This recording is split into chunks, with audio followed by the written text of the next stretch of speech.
Welcome to the Memories of a Moonbird podcast, exploring life one story at a time. Hello, friends, and welcome to the Memories of a Moonbird podcast. I'm Daniel Sherrill. Today on the show, get ready for a little fun. She's no stranger to saying the most inappropriate things. As a stand-up comedian, she's been making people laugh for over 10 years. Originally from Brooklyn, New York, her passion for comedy stems from her East Coast Jewish roots, where she says her dad always told her the same 6 jokes. She currently lives in Los Angeles, where she co-produces and co-hosts the Whiskey and Donuts comedy show. When asked about her comedy, she says, quote, "People are sad and things are tense. I want to be the one to break it up with a little humor." Please welcome comedian Jackie Gold. Jackie, welcome to the show. Hey, thanks for having me. Thank you for being here. So let's start right in. Where are you from? I am from Brooklyn, New York. If you paid attention in the intro, I'm from Brooklyn. What's your ethnic heritage? Like Eastern European. Like mom's family is like Czechoslovakian. Dad's family, I think we say Romanian. I think that's pretty much it. So how old were you when you left New York? I left New York, I was 20. And did you come straight to 20 California? years old, and I came out here. Nice. And was your goal at the time to be a comedian? No. I wanted to be a waitress, and so far I have achieved all of my dreams, you guys. No, I came out at 20 because I wanted to act in film. I was a big theater kid growing up, so I did like a bunch of musical theater, and I was a dancer. So I came out here for acting, and then a few years in, there was a writer's strike, and there wasn't like a lot of acting work going on in that particular time. So I started doing stand-up, and then that's been my life for like the past 10, 11 years. That's awesome. That's really awesome. Did you travel as a kid with your family? We did. We did like the quintessential like New York traveling, which is like, all right, we're going to Florida. Let's go see the relatives in Florida, which if you're unaware, Florida is where Jews send their people to die. Like that's just like, that's like the average age of Boca Raton is deceased. So we had to fly, like we would do like those type of family trips, but like much more like local, like Mystic, Connecticut. That's cool. Did you guys Hershey go Park. like to Atlantic City and stuff? Not so much. We would go to we went to Long Beach Island, which is actually in Jersey instead of Long Island. You would think like Long Beach Island is Long Island. But we were like my parents weren't big travelers. It's very much like a new passion that I have and that I love, which is why I think like all the really nitty gritty crap that everyone talks about with comedy, where they're like, oh, you don't want to go to this like shithole town and, in Bumblefuck. And I'm like, yeah, I do. Yeah. Like, I want to go to all the little crap towns. I want to see all of it. Did you guys ever get up to Niagara Falls? I did. The first time I went was actually 2005, I think. A cousin of mine. It is really pretty. A cousin of mine got married up there, so we went. But that was the first time I'd ever been there. Once I was living here, I went to Niagara Did you Falls. do the Maid of the Mist tour? We did. Isn't it awesome? It's really nice. That's It's very nice. For women, always a bad hair day, but it's always nice. What age would you say you discovered you'd like to travel? I think I always liked it. I still get giddy when I get to go to an airport. And I know that seems so silly, but the idea of going somewhere that requires flying was always a very exciting thing to me. Yeah, it's awesome. Yeah, because remember when you would have like summer break or spring break and you'd come back and everyone would talk about what they did. Like if my vacation meant that we got on a plane, like it felt like we were like these, what people of the Renaissance, like look at us, like world travelers. There's something I still think of it as so exciting that like you pack a bag and you go to the airport. Like it feels important for some reason. So Very cosmopolitan. It really, jet setters. What are you now most passionate about in life? In life, probably career. Strictly comedy? It fluctuates. It changes a lot. I think there are a lot of different things I could be happy with now, like depending on where my life goes. Before I started doing comedy, I only thought of myself as like an actor, and that's what I wanted to do was make film. Even TV would be slumming it. Like I could only be in film. And then now, I've been doing comedy. I would love if my career becomes that I'm a touring comic, I could be happy with that. Obviously, I would still love to like have a show. Oh, would you want to do like a TV sitcom or have your own I would show? still absolutely love that. That's great. But I think now I could be happy with however things wind up going. Like if my life becomes that I basically do comedy, I could be fine with that. I think there's a lot of different categories that can make me happy now. Do you still have the aspiration of being a film star, doing a big motion picture? I would still love that. I think like in my ideal mind, as ridiculous as it might sound, like I think that I could do everything. So course part you of me is can. like, oh yeah, I could be filming a TV show, making movies, and then still tour on the weekends and do comedy. And then maybe I always like genetics. Maybe I'll also cure cancer. Every random Tuesday, I'll go into the lab. Why not? Yeah. So I think my brain would still really love to do it all. Now, what about you become, you have your comedy stuff, which is great, and then you do a couple of films, maybe you have a TV show, but then with the money that you make, because you're now a multimillionaire, then you fund genetic research to help cure cancer. There you go. There's you something go. to think about. Now you can do it all. Yeah. You're welcome. Thank you. Except hopefully this process doesn't take so long that they're like, guess what? We've cured all the cancers. You took way too long, Jackie. You'll cure cancer too. Yeah. Let's talk a little more about your career. How much has traveling been part of what you do as a comedian? Quite a bit. Not as much as I would like. I mean, like I just said, like, I would love to go to every small little town and do comedy.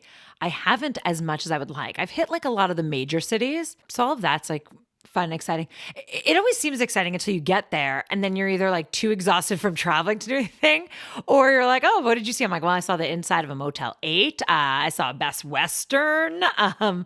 So I try wherever I go to like do one thing that's like a local thing.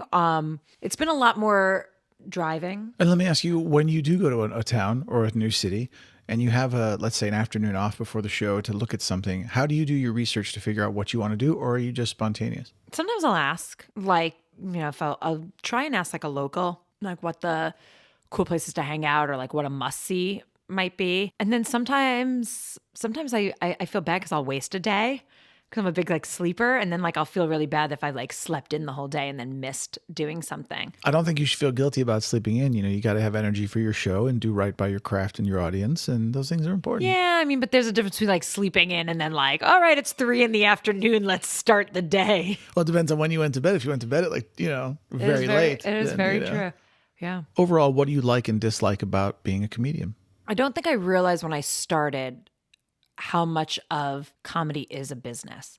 So like the business of comedy isn't fun. It's a business. And now more than ever, there's so many people like quote doing it that it's really hard to kind of find like most jobs. If you get like a regular 9-to-5 job, you know that if you do A and B, you get C. I could do A, B, Q, R, J, and S, and it doesn't mean that I'm going to get C. Yeah. So I find that frustrating. I also find I don't think I'm maybe as intuitive as others. Like there are some people who their mind is so good at like guessing what the next thing you have to do is. And I feel like sometimes I have like the mind of an 85-year-old woman. Like, when people started doing the Vine videos and doing the Instagram lives and the Facebook lives, like I remember being like, this sounds so stupid. Who wants to do these videos? Who wants to document every second of their lives? Like people don't care about that. And I find myself like so behind on the curve on stuff. Like I feel like the old lady that's like, this technology thing isn't gonna make it. And now I'm like, oh man, I should have been uploading videos, every day, every month, every week. So I kind of sometimes feel like behind on it. So the actual business of it is really hard for me. As far as the actual like doing comedy, I love that part. Sure, the performance part. Yeah, I love that part. Like I was a big theater kid growing up, so that immediate response from an audience and feeling that and seeing the crowd, like there is really nothing that beats that. How long does it take you to prep for a show? Meaning, write the set, come up with the jokes, rehearse it, and then It's pretty much kind of already like a living, breathing thing, and then you just kind of play around with it a little bit. So I kind of defined it as like A and B. So you have like a joke that is like an A joke. Like, that's your solid material. And then as you're working on something, if you've done it like a couple times before, it might be like a B.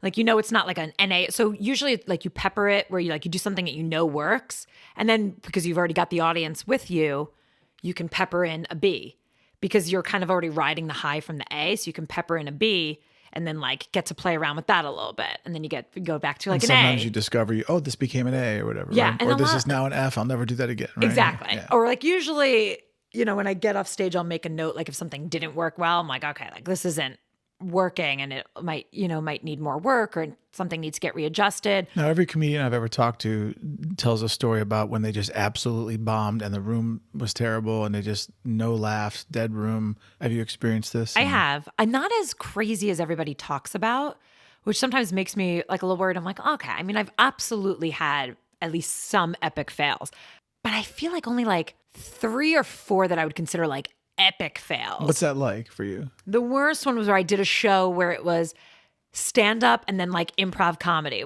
so basically we would do our stand up and then the sketch team would come up with skits based on our stand up. So I get up there and I bomb ridiculously. So if that's not painful enough, like just eating shit, then you get to watch 6 people get up and make sketches about how terrible your set was. So you get to live it twice.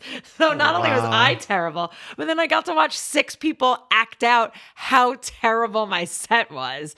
And that was and then afterwards, like the room was so small and I had some friends. Of course, I had some friends that were there. So they had to witness that too.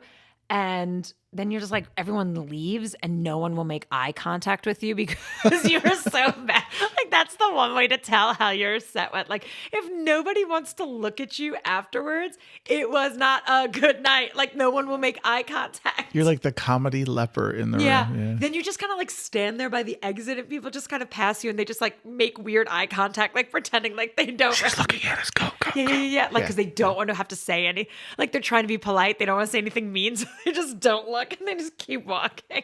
I just burped, excuse me. With Bless my you. perfectionist brain, I'm also one of those people who, if I don't have everybody laughing in the room, like if I don't feel like every joke is hitting as hard as I like, I don't consider that a bomb, but it doesn't feel like a good set to me. Interesting. So you can have the audience laughing, but like one guy sitting in the front just staring at you. It's exactly. And I don't know if that's a human nature thing or a performer's thing, but like of 100 people, 98 of them could be laughing, but my eye will see those 2 that weren't, and I'll be obsessed like, oh, how come I couldn't get them to laugh?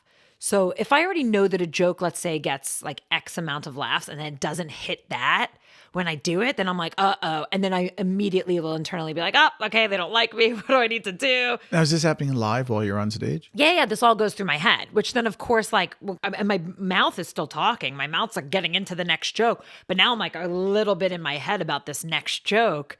Like being like, oh, well, I hope they like this one. Maybe I'll convince these 4 holdouts to like. So that's why, like, when people like post online, like, oh, I killed. I'm like, did you really? Did you really kill? Like, I never ever say that unless I really got it. Because if something doesn't get as many laughs as I'm used to me, I'm like, oh, that wasn't as great. It was okay. The show was okay. The show was good. And what about the aspect of, though, people are laughing, they're having a good time, they're having a drink, and you're getting paid? Is that not enough for you to be like, well, hey, I still get to go do something I love for a living. I've made people laugh tonight. Maybe not every single human, but the general audience seemed to have a great time. Does that not feel like job satisfaction to you? Yeah, that would be a rational, sane way to think of things. No, that's actually something I have to like actively tell myself afterwards. Something I'm trying to get really good at, especially in recent years, is that reminding myself that it's not a competition. Mm-hmm. And I guess that could be said for the whole business of it, but even that's life and life. Yeah. And I remember when I first started, like I wouldn't say coach or mentor, let's say, when I first started, I remember him saying to us, 1 million people have a birthday every single day. Everyone's going to need somebody to entertain them. Like, it's not a competition. My brain was like, yes, it is. And like, I always saw that if one person has success, that means that I don't, as opposed to like, my brain is trying to shift in recent years to like see things that it's not like that, you know, if one person has something, it means, oh, there's things to be gotten. There's opportunities out there. If one person has, that means, oh, look, the doors are open. If I were a comedian, I would look at it this way. I would say, oh, hey, Bill Burr has a new Netflix special. Well, cool. So could I. Yeah. But we know what's crazy about that is like, there's, let's say, a joke that I'm writing and I'm, you know, cultivating. And then now if Burr touches the subject material, doesn't matter how good this joke I'm writing is, now I can't do it because Burr already has it. That's rough. Yeah, it is rough. I guess so you have to write a lot of jokes. You have to write a lot of jokes, yeah. But with that competition thing that you were saying too, so like my brain used to think that if I was on a lineup with somebody, not only did I need to want to have a good set for myself, if I wasn't the funniest person on the show, then I didn't have a good night. So I don't think that's healthy, Jackie. I know. I'm working on that. I'm in therapy, Daniel. Well, speaking of therapy, you have said when we were talking earlier offline, you were saying that your family used comedy, or you used comedy growing up as a bit of a safety or defense mechanism and stuff like that. Do you still feel that now comedy is something that you use to deflect parts of your own life? I mean, probably. I think it's interesting because like so many Jews are therapists. Most therapists that you go to are Jews, but we don't really, like, especially in my household, like we never really talked about that. Like I didn't go to therapy as a kid. When I was growing up, it was very much like, oh no, everything's okay here. Everything's fine. Like as far as like to the outside world, like everything's okay. There's no problems here. Everything's okay. So I think comedy was always like my outlet. My parents were very like conservative people. So I wasn't myself at home. Like I was myself at my friends' houses. So my friends' parents, I could be myself with them and joke around with them and feel fine and comfortable. Like, but my house wasn't like a safe space for that. Well, how is it now as an adult? It's still really not a safe space for that. Like my parents didn't really know like my personality when I was growing up. And I think now they know my personality, but my dad's still like, that's not the behavior in which you speak to your parents. Like, you know. Do you feel comedy is therapeutic? Yeah. Yeah. But I think what people forget, what comics forget, is that it's supposed to be, I think, more therapeutic for the audience than it is for the comic.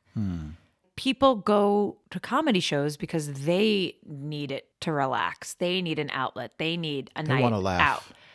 I hate comics that treat the stage like it's their therapy session. It's one thing if you can do that and then you are able to make it relatable to everybody else. That is great comedy. That's relating to people on a human level. When you're writing jokes and you're going over your material, do you take the audience into consideration, thinking, I have to make sure that when I tell this joke, it honors what they want out of the show? Or do you just write your own material for yourself and you're like just original Jackie? A little bit of both. I write very much like true to me, but then I'll try and take something that's very true to me and then find a way to make it relatable to everybody else. What challenges do you feel you face as a comedian? And both, the question is kind of double-edged here, both as a comedian, just the career, and then also as a woman being in this business. What's it like for you? I don't want to ever be considered like, oh, that's what a funny female comic. I just want to be considered funny as a comic.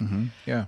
So it's important to me, like if I'm booked on a show, I want to be booked because you think I'm funny, not because you needed to fill a female quota on your show. That being said, it's not lost on me that I am a female in comedy. What's the biggest challenge you've faced in this area? So I would say probably the biggest challenge for me is sometimes just with how easy it is for dudes to talk to each other. And I have a lot of good guy friends. I happen to be, I know every girl says this, but like I happen to be like, I'm a dude's girl. But to me, that's like the whole about is like how two dudes talk to each other versus like how something sounds coming from me. So like two dudes, for example, are like, hey man, heard you doing that show up in San Fran. You think if I drive up with you, I can get a few minutes? Boom, done. Conversation's over, right? That guy just landed himself a few minutes on that guy's show. Okay. And then for me, it's like, oh, hey, so I was just wondering, like, I saw that you were up in San Fran. If it's okay, like, do you think if I came up, I could, it's just not as natural a conversation. Why is that, do you think? I don't know. But also, if two dudes drive up to San Fran and two dudes are going to crash in a room together, nobody thinks anything of it. If I go up with a guy friend of mine that like he's the headliner and I'm featuring, then all of a sudden it's the perception of everybody, including the club, that I'm fucking him. Yeah. So I think there's also like, there's still that old school perception of things.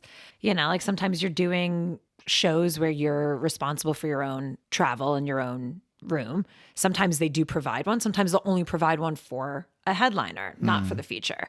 So I think that also sometimes plays a part in it. Is there a substantial, I would think, and I don't know because I've never done stand-up, but is it a much bigger stress to be the headliner than to be one of the... No, not at all. No, I don't think so. But I think once you like reach a status of selling out like arenas and theaters, they don't. And that drunk in the corner didn't laugh at my set. I swear to God, it gets in my head every time. Yeah. So, Jackie, I'm going to swing it back to travel for a minute. Where are some of your favorite places you've traveled in your life and why? One of my favorites, I was just recently in Mexico, and that was really fun. Which area? I did some shows in Ensenada and Puerto Vallarta. yes. Puerto Vallarta. There's like a lot of like, it's like where all the all the expats go. It's like down there, but that was really beautiful just to like be on the water and to see that. Barcelona was nice. I liked that a lot, especially just because the architecture there is really beautiful. And anything in Europe, I always find really interesting because every building that we have in the United States, like even if you look at the oldest building, it can only be like a maximum, 250 years old. But you're in Barcelona, you're in Spain, and there's a pharmacy, and the pharmacy is attached to like a building that's 500 years old. And it's like this beautiful stone building.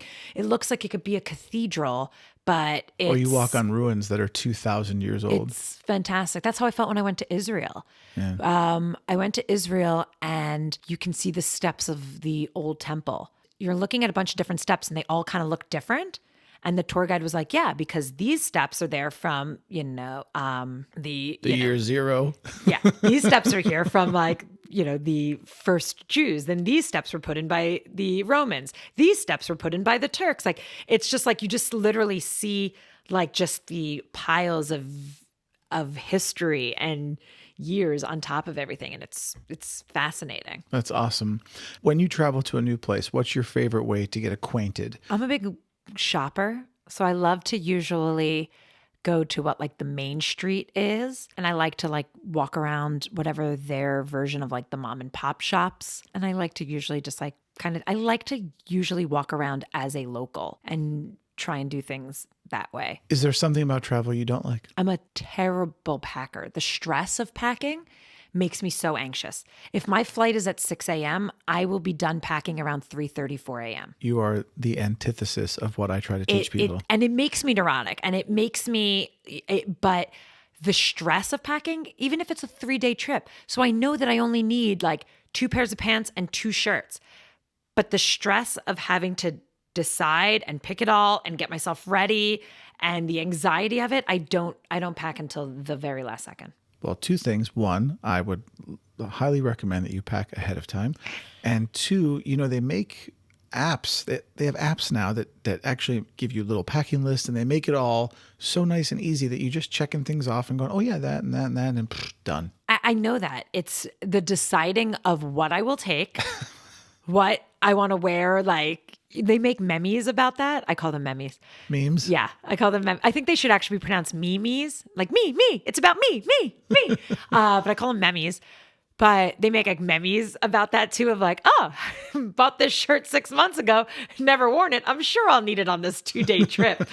like, 17 pairs of jeans, that should work. My brain gets so overwhelmed of like, I don't know, what am I going to want to wear? What if I'm going to change 18 times in 2 days?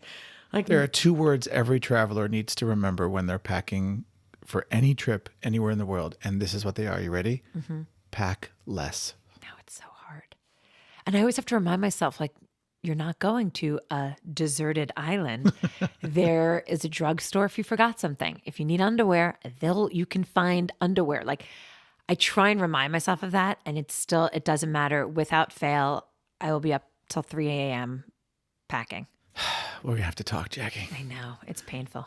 Is there somewhere that you haven't traveled that you really want to go? Yeah. Greece. Why is that? I just think it looks so lovely. Like culturally, I want to go. When I look at pictures of everyone, either from like in Sardinia or Santorini. Santorini always looks beautiful. All those little white villas line the water. I think Greece just looks absolutely lovely. For a lot of people, it's Paris. I have no desire to go to France. Paris is awesome. But that's not like on my list. It's Greece. Okay. Have you ever had to overcome any kind of challenges while traveling besides your packing problems? I was going to say some language things. And how did you resolve that? Sometimes I'm very animated when I speak anyway. So I think with hand gestures. and stuff. But it's so frustrating to not be able to like communicate with people. Well, we were in Paris actually, and we arrived very late at night, and it was raining, and we were trying to catch an Uber, and we finally got one, and we got in the car, and he actually didn't speak any English. Jolene knows what she calls caveman French, so she was able to say basically kind of general direction of where we're going, you know. But anyway, so I whipped out my iPhone and I had Google Translate, and I started typing into Google Translate, and then I'm reading in like, you know, Americanized French. Yeah. Blah, blah, blah, blah, blah, blah, blah. But anyway, he started laughing because it must have sounded so terrible. Yeah. But he understood what I was saying, and he was able to then he asked me for my phone, and he went and he pulled over for a second, and he typed back, and then it showed up in English, and we were able to completely communicate. And then he started driving, and we started saying all kinds of funny stuff to him, and it was actually hilarious. I do love those things that like technology makes things so much easier. I think they're even coming up with an app where you speak into it in English and it will just immediately speak out. They already have it. I mean, yeah, but I don't have one of those. But it's I have it right here. Do you have it? What's it called? Hold on, I'll show you, and we'll do something right now just for fun on the podcast. It's called Translator by Microsoft, actually. Ooh. So what language would you like me to use for this? I don't know. Let's pick one that we don't really know. How about English to Greek? Oh, okay. I was going to say Swedish, but Greek works. Let's see. What do you want me to say? I would like a tour on your donkey. On your what? I would like to ride your donkey. Well, I meant like, yeah. I would like to ride your donkey. Θα ήθελα να υπέξω τον πίψου. I mean, how good does that sound? It's Doesn't amazing. that sound so beautiful? And to all you Greek people out there, I hope we just said I would like to ride your donkey and not I would like to smash your mom in the face. I would like to smash your ass. Thank you. That was a brilliant segment right there. I like that. I think before we close this podcast, we have to say something else into the translator app. We should maybe do the outro from the app. Like, thank you so much for joining us. This has been... Great idea. We're going to do that. Okay. We should do that. So, Swahili or Swedish. You should pick. We'll do Swedish. Why not? I love Swedish. That was actually a really fun thing traveling. I was in Sweden. Actually, Denmark was probably one of my favorite countries to ever go to. It's my mother's favorite country. Is it? It's absolutely beautiful. She lived there for 3 months with my stepdad. With my stepdad, yeah. Oh, Denmark. Denmark's probably one of my favorite countries to go to. And walking around the streets of Denmark, oh, it's so beautiful.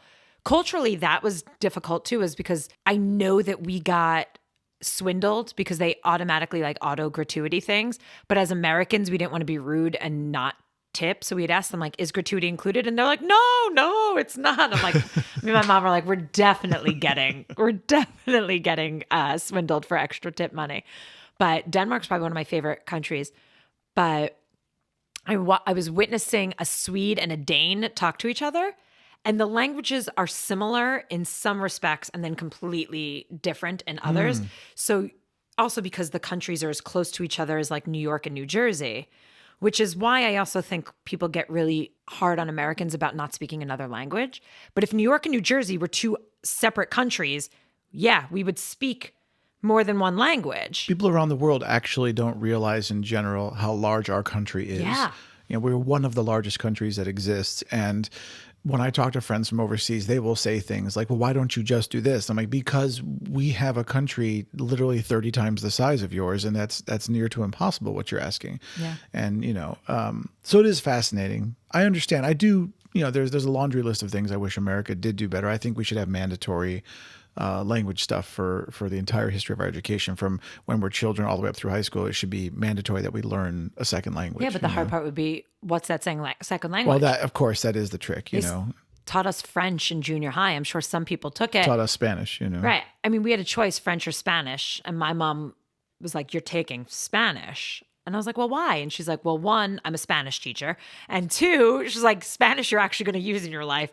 I can't think when you're going to I have need to agree, French. actually. I mean, knowing basic Spanish has really helped living in California. Absolutely. Honestly, you know? I'm actually, I love speaking Spanish as often as I get a chance to with other people. But yeah, so a Swede and a Dane were talking to each other, mostly understanding each other. This sounds like one of your jokes. I know. A Swede and a Dane walk into a bat mitzvah. A Swede and Dane, but it's funny as an American watching them, because halfway through the conversation, one speaking Swedish, one speaking Danish, it started to just get too difficult, and they both just looked at each other and went, English? And then they just continued the rest of the conversation in English. And I was like, you know, like secretly in my head, I'm like, USA. Wouldn't it be UK, UK? Because that's that kind is of very where it true. came You're from. right. Yeah. It would be. Looking back on your life so far, is there anything that you wish you knew about traveling when you first started it? That, if you knew then what you know now, kind of thing. I wish I realized how accessible it actually is. It always seemed unfathomable that I could go across the ocean. Even now, like I've never been to London, and I'm like, oh, but London, like UK, I mean, that's so far. It's 6 hours. It's the same thing as if I was flying to New York. Well, maybe now, wait, it was 6 hours from New York. So maybe from here, 11.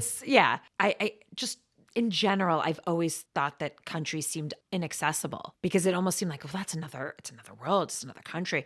I wish that I had traveled more when I had the chance. And I was mean, I going to still say, do, but, because you have family in New York, you could easily just fly to New York, spend a couple days visiting family, and then fly from New York to London, and then it's 2 5-hour flights, and it's not as stressful. And Yeah. it's, And it makes complete sense. And it's still something I still think of as so intangible.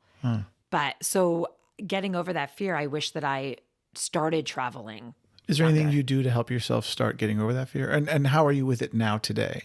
Of traveling in general or overseas travel? Both. I'm not anxious about domestic travel. International.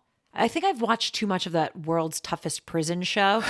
And I'm so afraid of I remember being like 8 years old when that guy got caned in Singapore for chewing gum. And I think that's what makes me nervous of I don't know what the rules are. Didn't he spray paint something, and that's why he... Is that why? I thought it was for chewing gum. I thought he spray painted or vandalized something. Oh. But I don't remember. It was a long time ago. You may very well be right. Let's go to something real fun. Do you have a favorite food? Ooh. I'm a very mood-based eater, so it depends what I'm in the mood for. Sushi's probably one of my number ones. There's this one. Did you ever see the documentary Hero Dreams of Sushi? Mm-hmm. I watched that documentary and I said, if I ever go and I'm able to go there, I don't care what this guy puts in front of my face, I'm eating it. So sushi is probably my number one. And obviously Italian food. I love Italian food's always great. And I like, I've gotten into an Ethiopian kick. Ah. Yeah. Concerning today's world and thinking about environmentally conscious travel, what can we do to save the world, essentially? I don't know. It's a great question. It's been on my mind a lot more so recently. I don't know if that's a proper sentence. I'm not sure. Because I think we need plane. We're going to keep traveling with planes. So they're working on planes that are powered by electricity. But that technology is probably at least 10 to 20 years away. I can see that. So, but eventually we will have a solar powered plane. Could Wouldn't that be cool? happen? I don't know, actually. I mean, it's in the sky. I like to ask everybody who sits here, what's your whoopee? So if you don't know the reference, it's the Mr. Mom 80s movie. What's your security blanket? What's one item you take with you when you travel, no matter what? I don't really have an item. An eye mask would probably be like one of the number one things. That's my number one thing when I fly. I'm always an aisle seat. I always have an eye mask and a blanket. And I put those on and I turn to whoever's next to me. I go, feel free to wake me if you need to pee. I'm going to sleep. But I also always travel, and this is a very Jewy thing. I travel with a tfilat haderech, a prayer for the road, a prayer for a safe journey. So I do always have that with me. Well, there you go. But that would be my thing. An eye mask and a prayer. Two very good things for a plane. And a charger. I'm a practical person. Jackie, what's your spirit animal? A monkey? What kind of monkey? There's lots of them. Oh, the really cute ones, like a Curious George monkey. Curious George is your spirit animal. Monica Lewinsky's my spirit animal. What is my spirit animal? Yeah, I feel like a monkey. Cool. A cute monkey. So at the end of every one of my podcasts, I like to play this little game. I call it 299 Philosophical and Life Questions with Moonbird. I've made a list from family, friends, and the internet of 299 really fun philosophical and life questions. You get to pick two. So you give me two numbers from 1 to 299. I'll ask you the questions and you answer them. How's that sound? Sure. Okay, what are your two numbers? 17. Okay, and? 146. All right, 17. Are you religious or spiritual? A bit of both. I am pretty religious. Some of it is because it really, really is important to me. I feel also this weight and this responsibility as the grandchild of Holocaust survivors that so much of it falls on my shoulders, that the next generation, I have this responsibility to make sure that they're raised Jewish and to know the customs and to love the customs and Like it's almost as if the weight of the entire Jewish people is on the continuation of the Jewish people is on my shoulders. And also I am spiritual. I very much, I do believe in God, and I'm kind of believe in this spirituality of like what you put out into the world kind of does come back, and everything is A little karma. kind of all, yeah, karma, and everything is interconnected and stuff. And sometimes I go back and forth. Sometimes I think there's like a predetermined destiny, and sometimes I think that, you know, it's free will that carves. I feel like there's maybe like already like a couple different paths already laid out for us, and based on the way our life and trajectory and our decisions go, you wind up with either one. But I think I'm both. Okay, and number 146. Have you ever had dreams about a past life? Ooh, I have very vivid dreams. I have no idea if they're past life or not. Do you want to tell us about one? I used to have this dream, a reoccurring dream all the time when I was younger. I used to actually have it at least like monthly, I feel like. Maybe at least a good 6 times. I haven't had this dream in probably about a decade. But the dream always stayed the same. It never changed. It was always pretty consistent. So the dream is that I am at like a little hotel chain, nothing fancy, kind of picture like Best Western, Days Inn, that type of deal. And I go to their pool. So again, not a super fancy pool. It's an indoor pool. So it's like one of those like little pool rooms that you have. So it's just a very beige room, and in it is just this square And it's very humid. pool. It is actually a little bit humid. There are windows on the far end, but you can't see out. Like they're just kind of white, but just very much a square, sterile room. And I'm swimming a couple of laps in the pool. And then a famous guy walks in. It's no one that we know of. Just in my dream, he is a famous young guy. Daniel Sherrill. Yes, exactly. But with longish, like kind of boy band hair, with brown those were boy the band days. hair. You were so close, Daniel. Now you're talking about me in high Almost school. You. But he kind of looks like what he would be like a boy band, like a brown haired boy band guy. And he walks in and swarms of girls around him. Swarms of girls. I'm just doing my laps, and I don't think I know who he is because I'm just doing my laps. I don't know who he is. The girls surrounding him. He gets in the pool. He's swimming with me for like a couple seconds.